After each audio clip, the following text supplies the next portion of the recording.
Welcome! Today we're going to look at divergence and curl and some applications of these concepts, particularly work done. A vector field is a mathematical concept that describes a set of vectors assigned to each point in a given region of space, or a manifold, if you know what that is. In other words, a vector field is a collection of vectors that vary in direction and magnitude across a domain. So in this example here, that domain is the set of all x and y in the real numbers. And so in this case, that domain is real numbers superscript 2 because, or 2 space, because x is a real number and y is a real number. And so we write this Cartesian product as our superscript 2. So label that as the domain for this example, but the domain could be 3 space or 4 space and so on. Vector fields are used in many areas of physics, engineering, and mathematics, including fluid dynamics, electromagnetism, differential geometry. They're represented graphically by arrows. So here, you might need to look really close on your page. You can see some arrows. Now they're straight arrow segments, but they seem to be following, in this case, going around a circle, as in if you line them up head to tail, those arrows seem to be following a circle. Okay, so this is an example of a vector field represented graphically by arrows. So for every point here in this plane, there is a corresponding arrow. Right, so this is what that vector field is given by. So at the point x comma y, the vector field, or the vector, the magnitude of the vector, is the square root of the sum of the squares, and this is the vector itself, y comma minus x. Okay, so for example, in the positive quadrant of the xy plane, the arrow is pointing down and to the right. Vector fields can be described in both 2-dimensional and 3-dimensional space, or higher dimensional space, and they can either be continuous or discontinuous. Some common examples of vector fields include the velocity field of a fluid.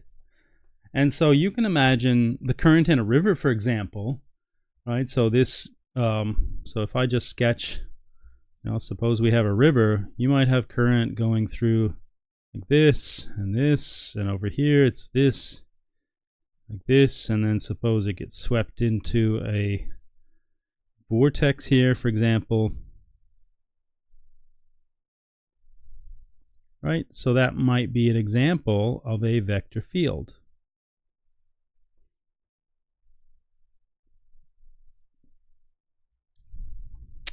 Common examples include velocity field of a fluid, the electrical field around a charged particle, and the gravitational field around a massive object.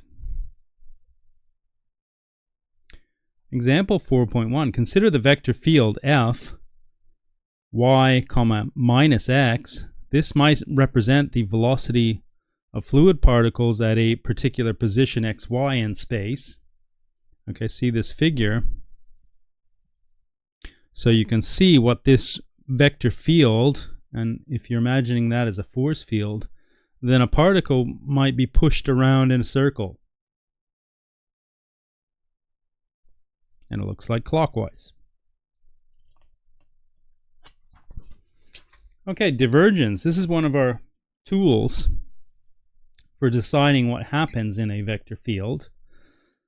The divergence of a vector field is a scalar quantity that measures the extent to which the vector field flows out or in at a particular point. It is a measure of how much the vector field is spreading out or contracting around a given point in space. So if we have something like this,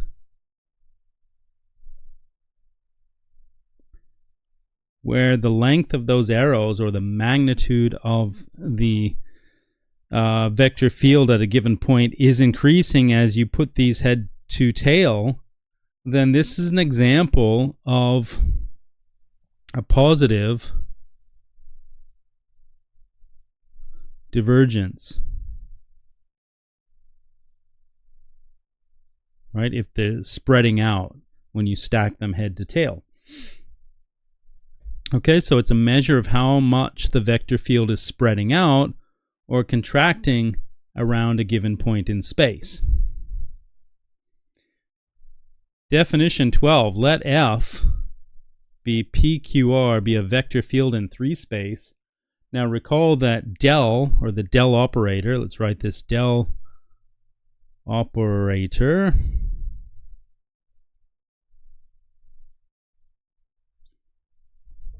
is given by this. So with this notation, we have grad F, which is nabla F. Now that is the partial derivative of F with respect to X, F with respect to Y, and F with respect to Z.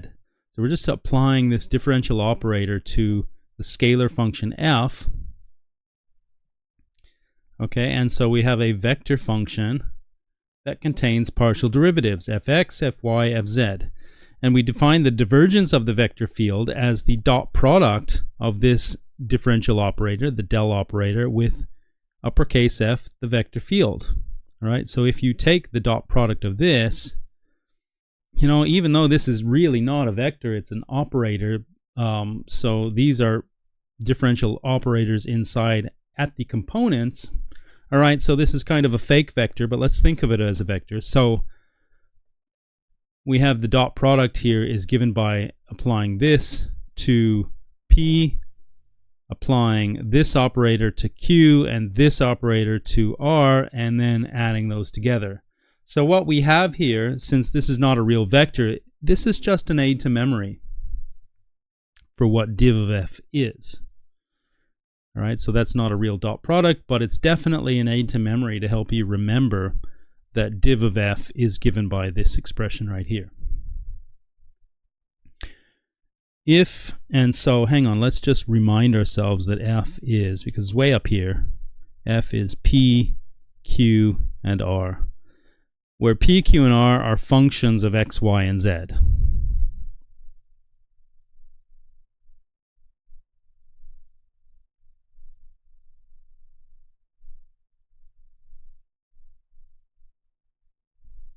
Okay, if the divergence of a vector field is positive at a point, it means that the vector field is flowing out from that point. If it's negative, the vector field is flowing in towards that point.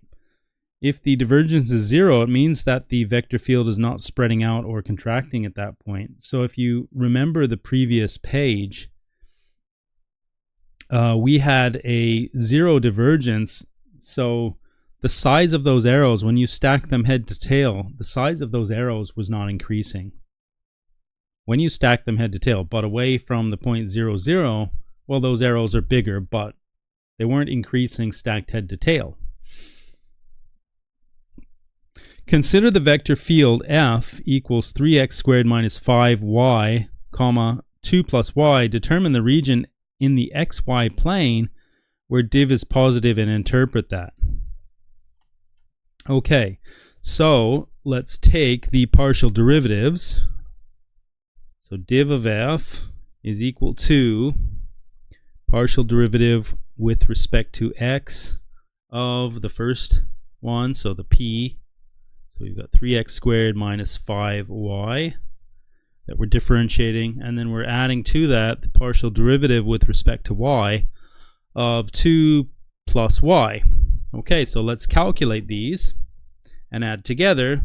So the derivative of 3x squared with respect to x is 6x, and the derivative of minus 5y with respect to x partially is 0. Okay, now moving over to the derivative with respect to y of 2 plus y, well, we've got 0 and then we've got 1, so plus 1. So in other words, 6x plus 1. All right, determine the region where div of f is positive. Okay, so let's do that. So div of f is positive if and only if, and I write I double f for that, 6x plus 1 is positive. Okay, so now let's solve this inequality. So adding minus 1 to both sides, we get 6x is greater than minus 1.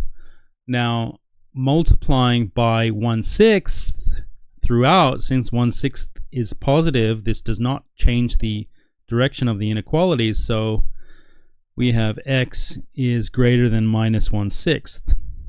Okay, so in other words, div is positive when x is greater than minus 1/6. So you can sketch this. So if this is our y-axis, this is our x-axis, then you might view that as this line. So on this side of the line, div f is positive. Okay, so what that means then is the arrows are spreading out when they're stacked head to tail.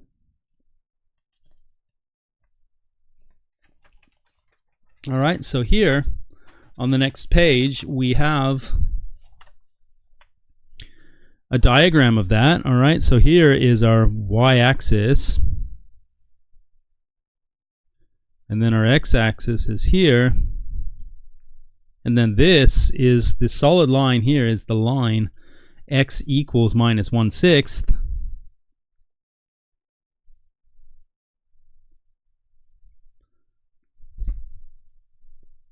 Okay, so we said that on the right hand side of that line, so x greater than minus 1/6 is in this region, all of this, well, div is positive.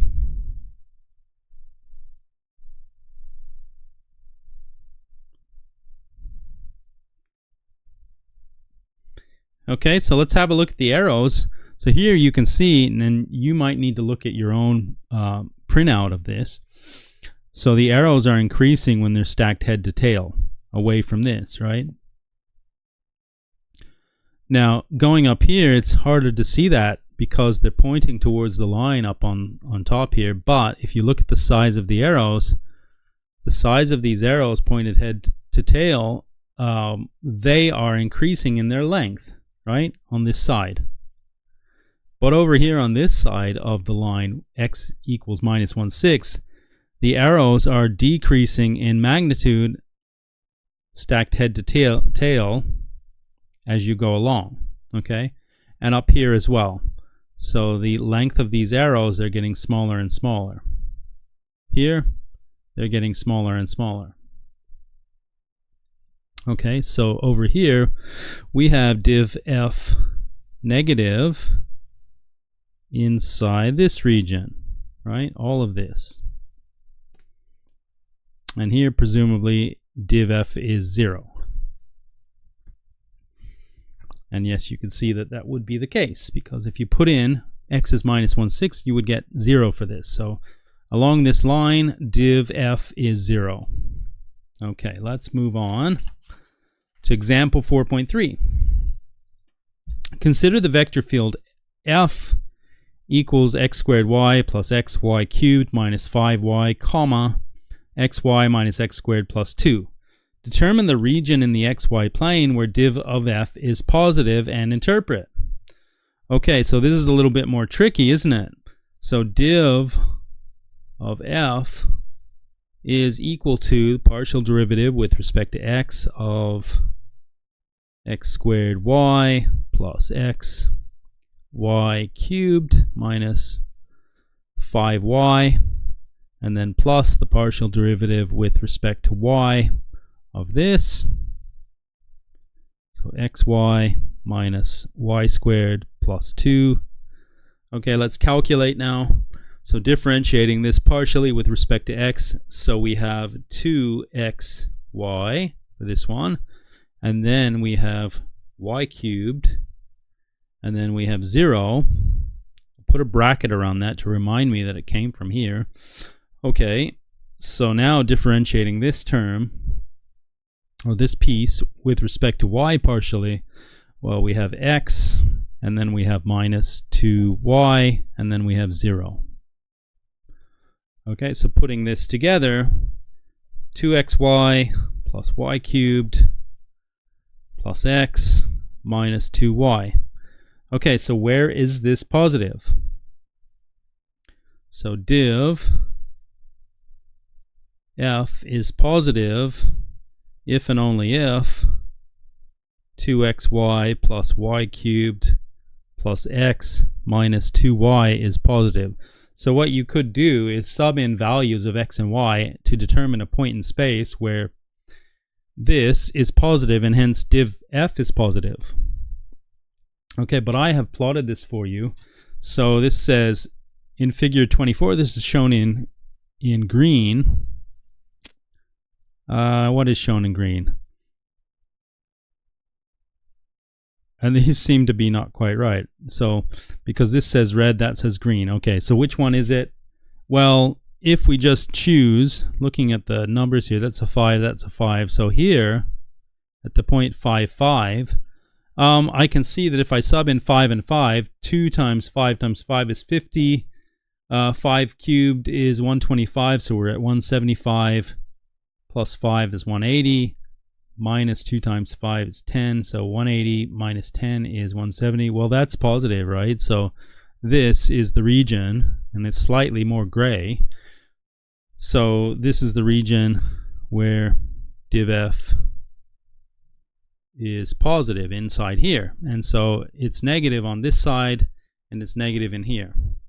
So div f negative in here, and div f negative in here. Okay, so let's see if we can see any of the arrows. What are they doing? So if I look at these arrows down the bottom here, yeah, they seem to be decreasing in size, stacked head to tail. So they're decreasing as I go right to left here, and they're decreasing as I go left to right from here. Okay, so inside this, and it's hard to see, but they are increasing in their arrow length, stacked head to tail. So you can see or verify that div f is positive inside this region here. So I'm going to circle this word green, and let's just say if you've got this printed in black and white, which I assume you do, so that would be darker gray. And I'll circle this too.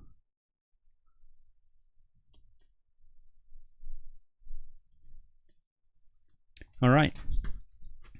Definition 13, we say that the vector field F is incompressible if div F is 0 everywhere. Okay, so that's for all x, y, z, etc. in the domain. So if it's 0 everywhere, at every point in the domain, then you call it incompressible. Physically, this means that the vector field is not changing its volume at any point in space. And if you go back to the example in the first page of this chapter, you'll see such a vector field that is incompressible. So I'll see if I can get down there and pull it up. I put it on the floor, but hang on.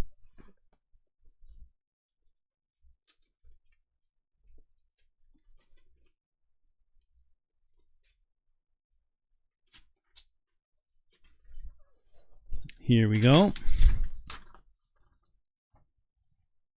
So this one, and that's what we're going to talk about here in example 4.4. So I'll leave this page close by, but what you can see here is that stacked head to tail, the size of these arrows around here are not changing, right? They are bigger as you get away from the origin, but stacked head to tail, the size of those vectors or magnitude of those vectors is constant. All right, so I'll leave this up here, and then we'll consider what we've got on this page. Physically, this means that the vector field is not changing its volume at any point in space. In fluid dynamics, an incompressible fluid is one whose density does not change with respect to changes in pressure or temperature. This means that if a fluid is incompressible, its volume will remain constant even if it's subjected to external forces or pressure changes. If div F is 0 everywhere, then the flow of the vector field is conserved and no fluid is created or destroyed within the domain. Incompressible vector fields are used in various areas of physics and engineering, including fluid dynamics, aerodynamics, heat transfer. In these applications, the incompressibility condition is often imposed as a simplifying assumption to simplify the governing equations of the problem and make it easier to solve. Yeah, well, if you've got div F equals 0, well, then obviously you can simplify some things, either by replacing something with 0 or replacing the rearrangement that permits. Okay, recall in example 4.1 where we had y equals minus x. So let's take a look again at this. So if this were the flow of a fluid, it would send a particle around in a circle. Show that that vector field is incompressible. So what we need to do here is calculate div and show that div is equal to 0. So div of F is equal to the partial derivative with respect to x of the first component, so y, and then plus partial derivative with respect to y of the second component, which is minus x. Okay, so the partial derivative of y with respect to x is 0, and the partial derivative of minus x with respect to y is also 0. So we've got 0. And now notice this does not depend on x or y. So F is incompressible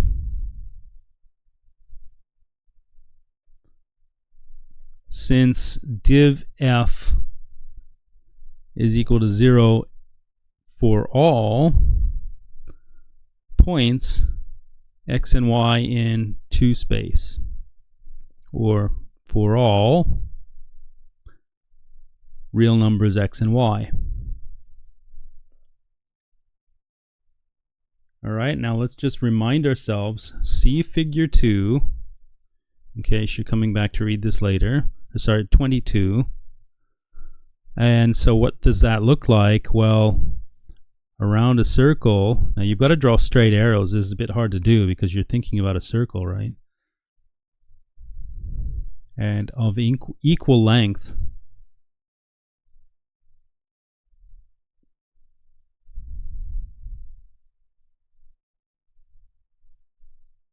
Right, so something like that.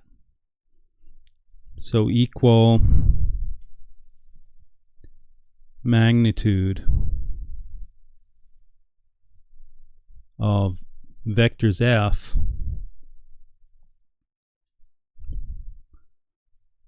for points x and y on this circle. Right, because that's how we stack these head to tail. Okay, have I got the arrows the right way around? Yeah, that looks clockwise. Okay, great. So let's move on to the next page, example 4.5. Let F be equal to y squared minus x squared, comma 2xy be the velocity of a fluid at a point x, comma y. Show that no fluid is created or destroyed within the domain. Well, what we've got to show is that the fluid is incompressible, so we want to show then that div F is 0 everywhere. So let's calculate div F.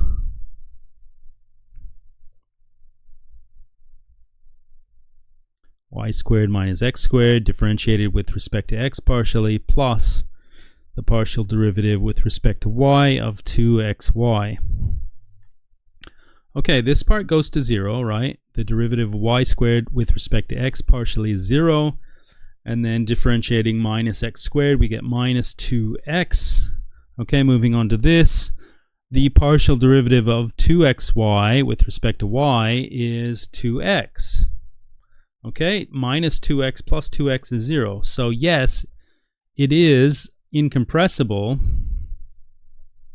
So F is incompressible since div F is 0 for all x and y in the set of real numbers, right? Because remember, this does not depend on the values of x and y. It's 0 everywhere. And so no fluid is created or destroyed in 2 space. Okay, so now we're going to look at an application of okay, let's call this an application of partial derivatives and vector fields.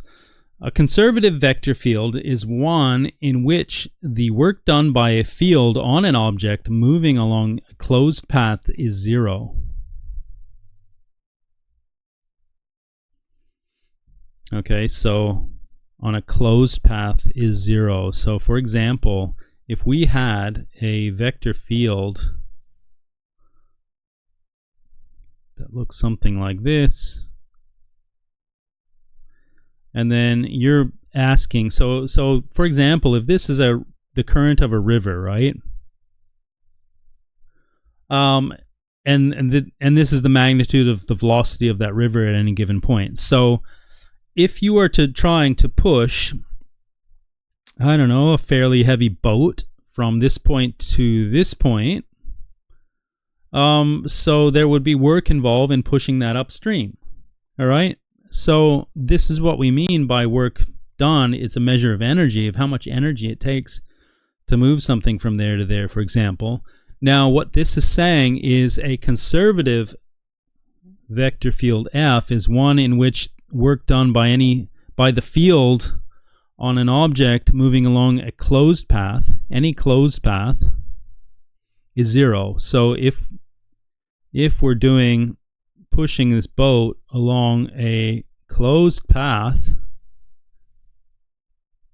through that vector field, so something like this, so this is our start and this is our finish being the same point, A equals B, right there.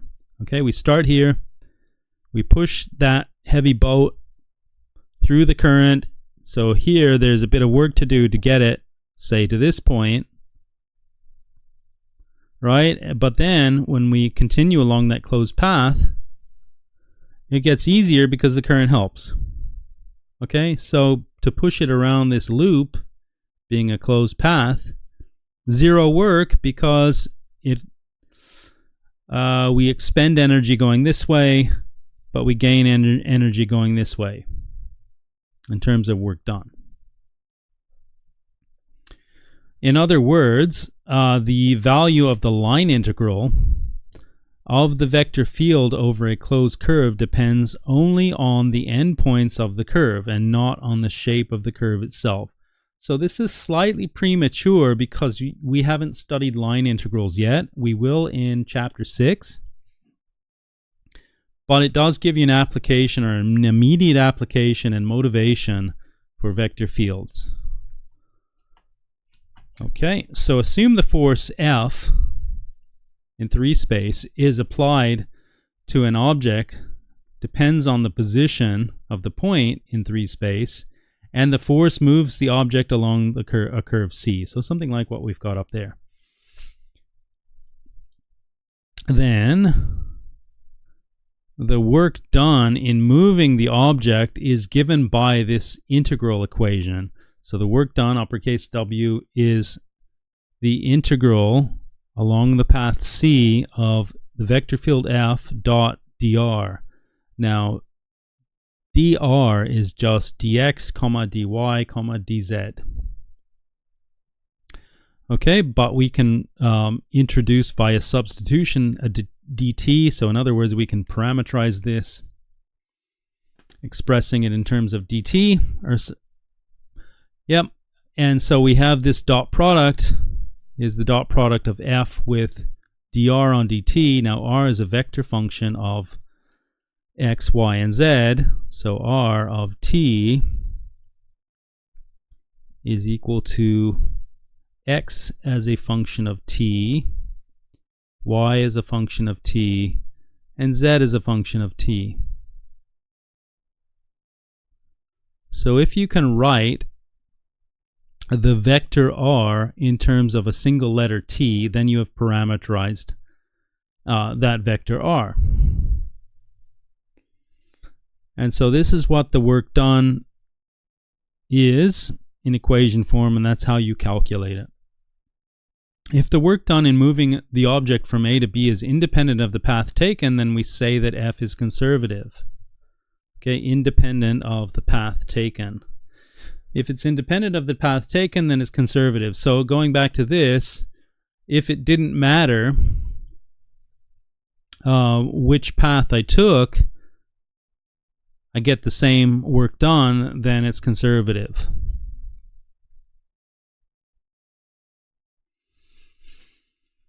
Theorem 5. If the vector field f is the gradient of some function, scalar function lowercase f, i.e. there exists a function f of x, y, z such that the vector field f is grad of lowercase f, then we say that f is a gradient field. Okay, so if there exists this, then f is a gradient field, and so if such a scalar function exists, then f is conservative. Okay, so if f is a gradient field, then it's conservative, and then you can conclude that the work done is path independent. If the vector field f, suppose it's pq in this case, so two-dimensional, is conservative, then p subscript y is equal to q subscript x. So I want to add a little note to this, and let's call this a corollary. Okay, so if f is equal to p comma q is a gradient field, and f and its derivatives are continuous and exist, then, well, we've got Clairaut's theorem, but we're going to use it in a second, then py is equal to qx. Okay, because this says that if f is conservative, then this happens, right? But if f is a gradient field, then we also have this, right? So gradient field implies conservative, according to theorem 5. This right here, gradient field implies this condition. Okay, so how do we get this? Well, if there exists f such that uppercase f is grad of lowercase f, then what does that say? Well, that says that f subscript x is equal to the p, right? That's the p there in front. Remember, this is fx comma fy. So f subscript x equals p, and f subscript y equals the second part of it, q. And so differentiating partially,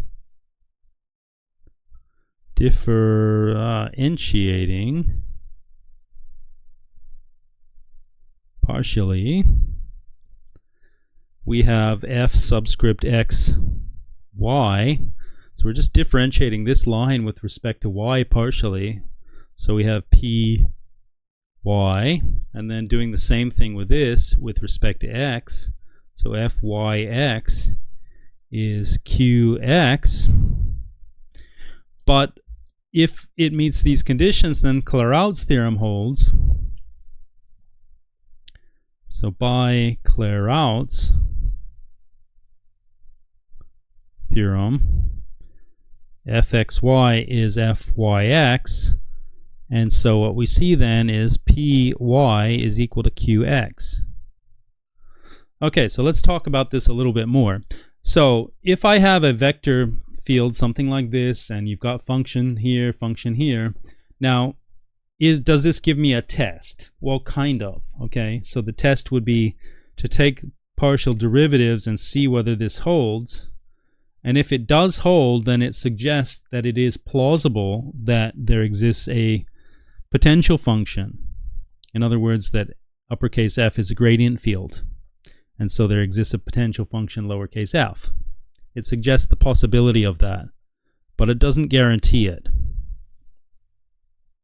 because we have this proposition implies this proposition, and remember, it doesn't go the other way. It's not an if and only if statement. So there's kind of a test there in the sense that if you find that p subscript y equals q subscript x, then it suggests that there may exist a lowercase f or potential function such that your vector field is equal to grad of f.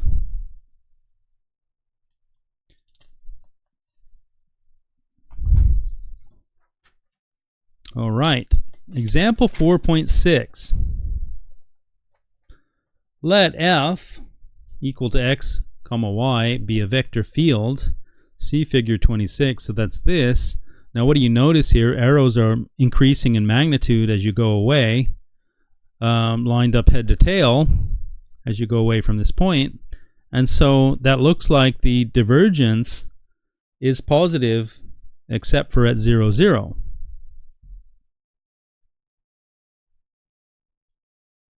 Or except for possibly at 0, 0, right? Okay, so find an expression for the work done moving a particle from point A to point B. Show that f is conservative and find a potential function f of xy such that the vector field f is grad of f. So let's notice a few things. Okay, so first note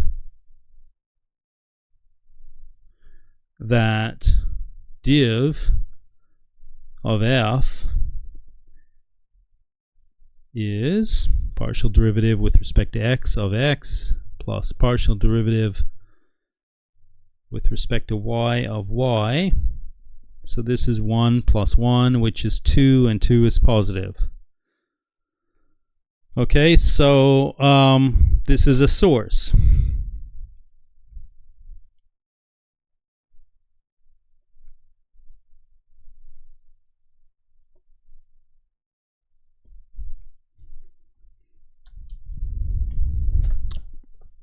Okay, further, at the point 0, 0,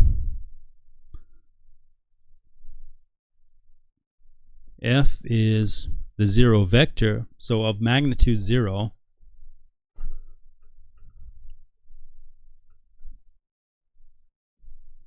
Okay, at the point 1, 1, f is equal to 1, 1, just subbing in there, 1, 1.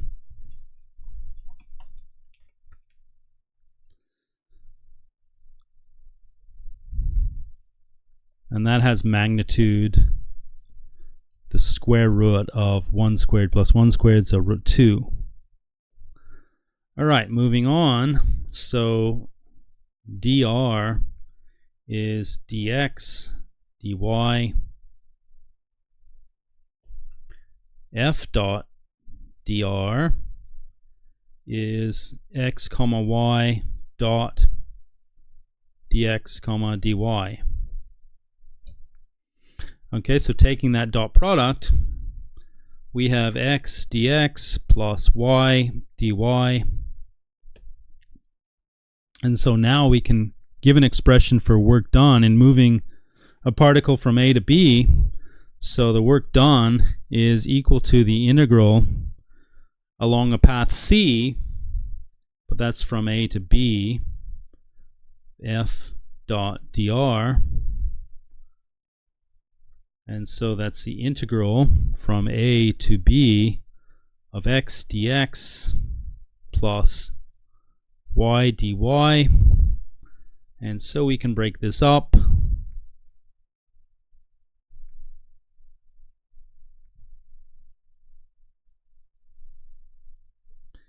And then integrate. So this integral is a half x squared from a to b, and then this integral is a half y squared from a to b. And so since these are the same, we can combine these again. Say this is the integral of a half x squared plus a half y squared from a to b.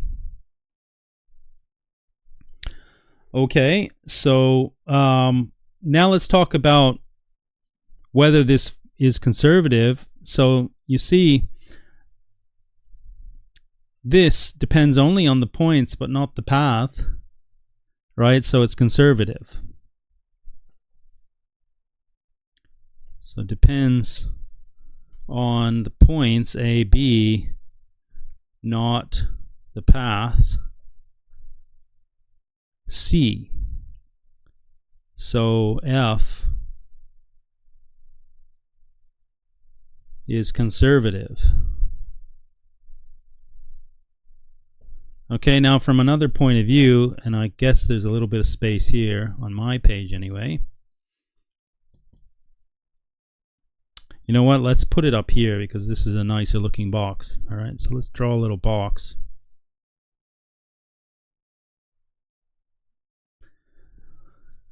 Okay, so f equals x comma y. We know that this is conservative.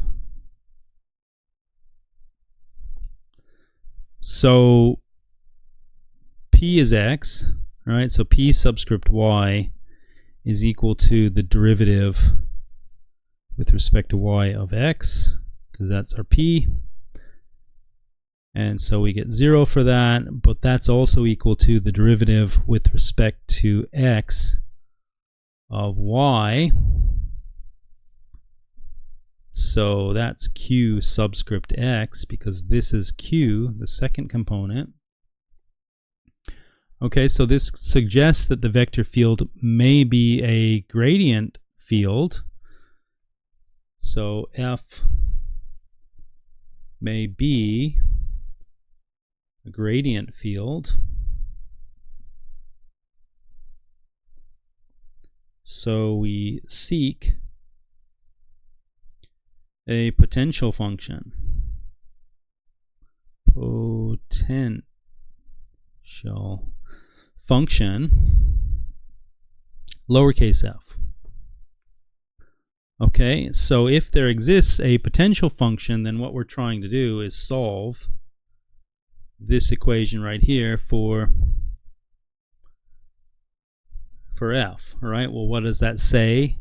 It would say that x is equal to the partial derivative of lowercase f with respect to x. So fx equals x, f subscript y, the second component of grad f, equal to this. Okay, now if we take this system and solve this, now we can integrate the first one. So integrating the first one, we get a half x squared plus some function g of y. Okay, now if we differentiate this function with respect to y partially, well then this part becomes g dash of y. So f subscript y is 0 plus g dash of y. And then we compare this to this, and well, we see integrating, the g of y has to be a half y squared. So I need a slightly bigger box here. So finishing that off, our potential function is f equal to 1/2 x squared plus 1/2 y squared. All right, this function right here satisfies this equation. Now notice down here that that is exactly the function in there. All right, so what we have then is that this is f of b minus f of a. Right, and that is guaranteed by the fundamental theorem for line integrals. That if there exists a potential function, then the work done, so this calculation is just f of b minus f of a.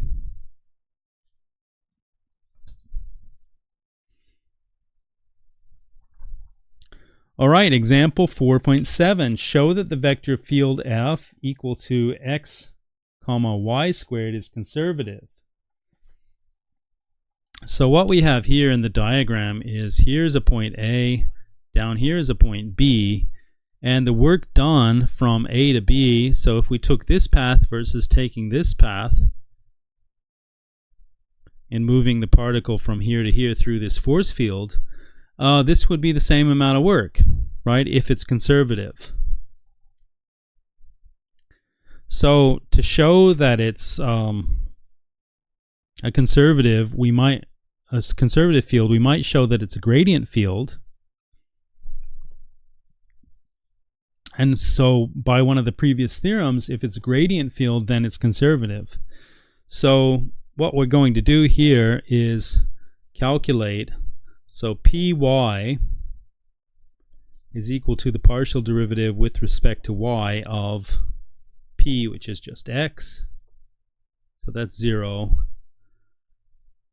and q subscript x is the partial derivative with respect to x of y squared, and so for that we just have 0. So these two match, so what we see then is py is equal to qx. Okay, so now that we've got that, we can see it's plausible that the uppercase F is a gradient field. So it is possible that uppercase F is a gradient field. And if it is a gradient field, then by one of the theorems earlier, it's conservative and hence path independent. So let's seek a potential function. So we seek a potential function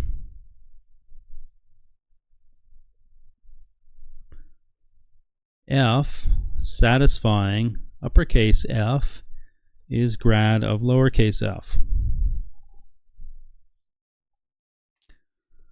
Okay, so what this says then is that x comma y squared is equal to f subscript x comma f subscript y.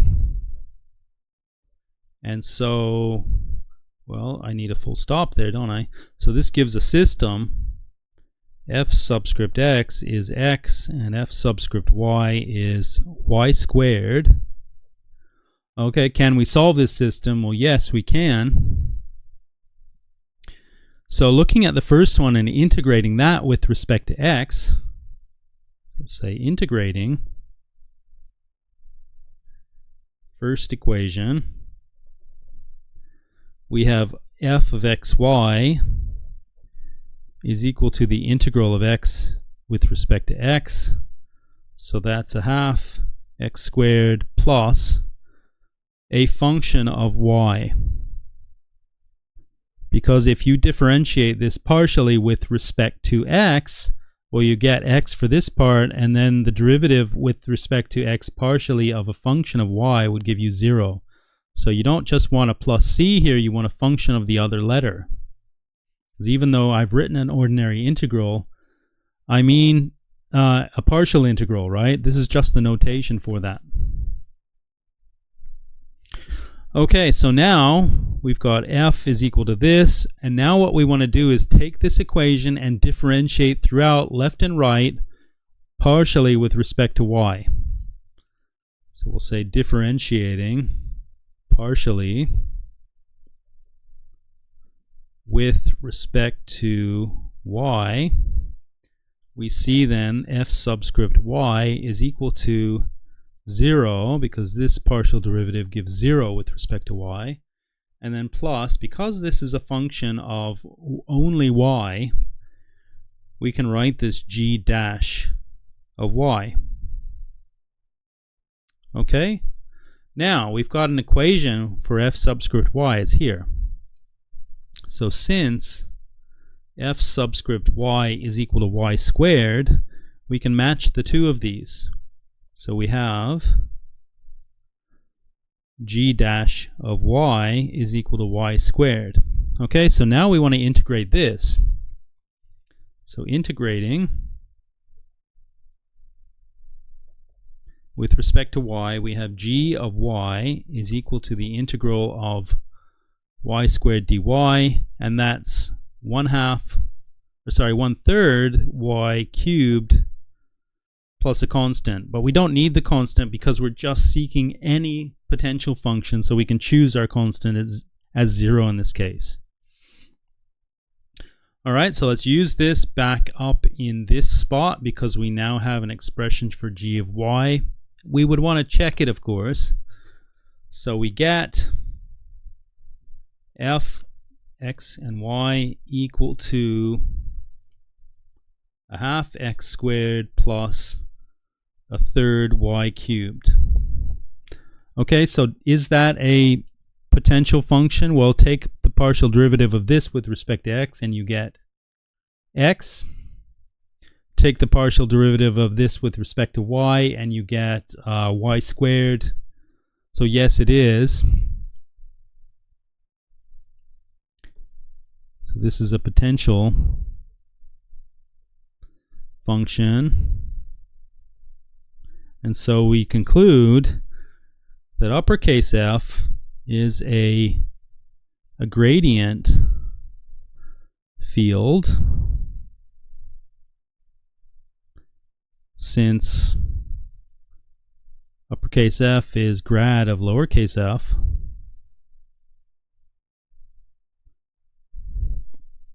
All right, and since F is a gradient field, so F is path independent, conservative,